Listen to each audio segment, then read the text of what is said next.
This is the Contractor's Minute, brought to you by Everything Under Your Roof.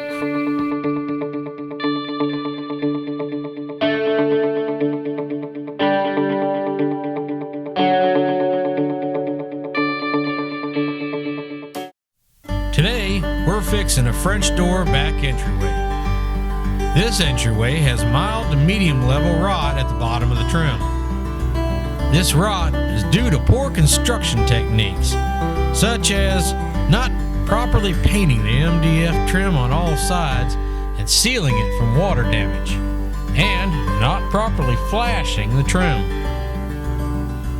To start, the trim is pulled off, exposing the rotten wood, and all rotten part of the wood is then cleaned of all loose particles.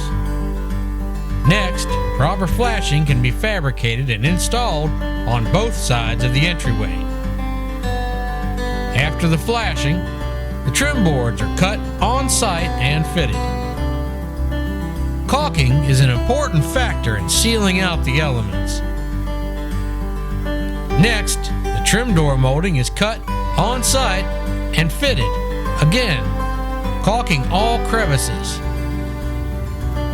Lastly, brand new weather stripping is installed and a fresh coat of paint applied to finish this exterior French door entryway the correct way. Another job well done by Everything Under Your Roof. This has been a Contractor's Minute, brought to you by Everything Under Your Roof.